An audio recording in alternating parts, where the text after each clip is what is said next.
Install this MP5 player in a Toyota Verso 2009. I bought this online. These things are easily available at different shops like Amazon, eBay, etc. Depends on where you are and what you want. In a package came this screen, these cables. These cables are actually for if you want extra screens for the rear passengers. It's for them. This is the cable for connecting the camera to the screen, rear view camera, connecting to connect with the screen. Two USB cables.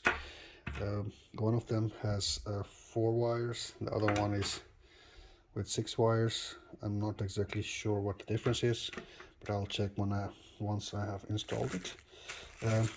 GPS receiver, power for the camera, rear view camera. This is the main cable for the MP5 player with a speaker, power, and reversing camera cables, etc. I bought this connector as well, so that I don't have to cut the original wire harness of the car. And I separately bought this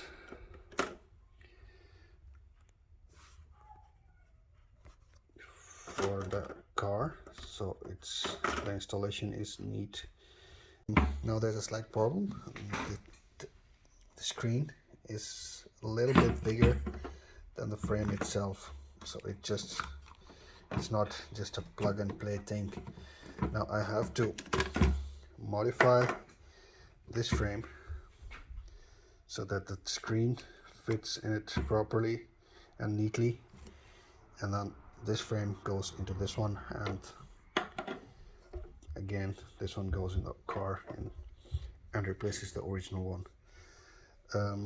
What I'm going to try to do is file off or cut off the edges a little bit by bit, and that way try to fit this one snugly in it so that it doesn't move and it fits properly. Alright, so how we're going to remove this original radio. You see these clips? I just removed this one from this side, like this. You just have to put your fingers here and pull with both hands. Obviously I'm holding the phone now to record this. I cannot put my both hands on it. Just put your both hands here, one hand here, one hand here, and you should be able to pull it off. And then there are 4, 1, 2, just like that, 2 on this side, 4 T10s I think. You just have to unscrew those and then you can take out the radio.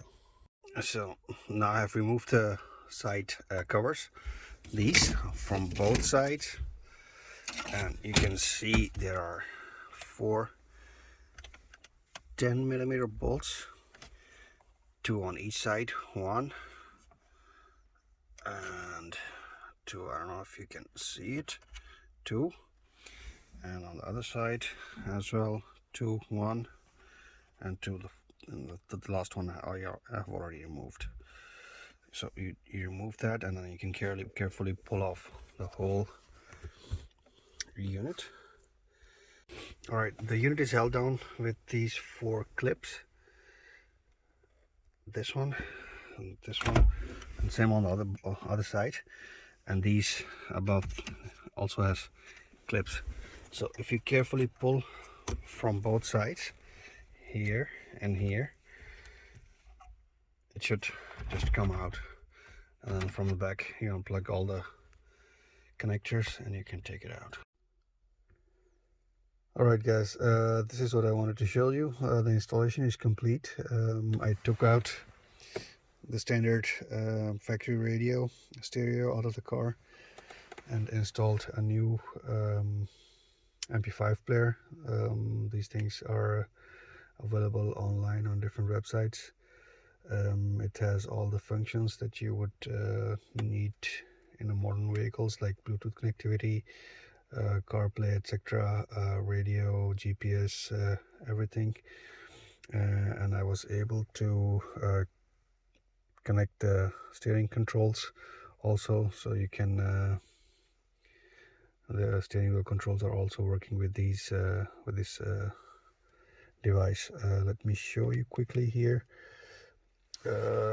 Let's see if there's enough light. I'm gonna try to zoom. Let's see if I do this, the channel goes up, volume goes up, mode. We'll switch between the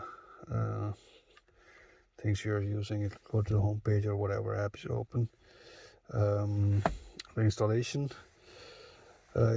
was not that hard if you are brave enough to cut a few wires and solder new wires. It's really doable.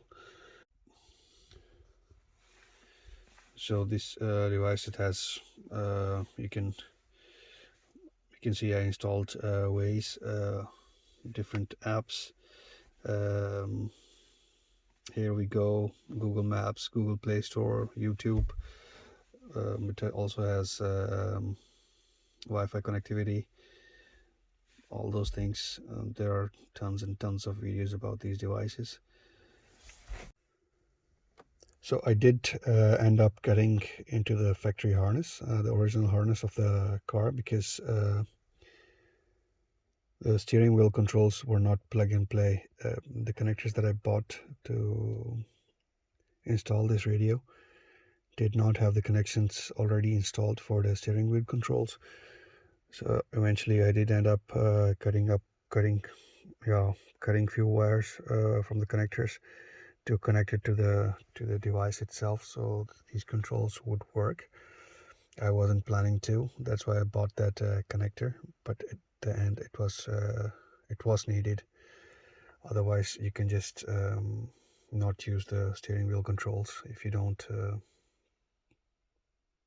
Obviously, if you don't connect the wires, you can't use the steering wheel controls.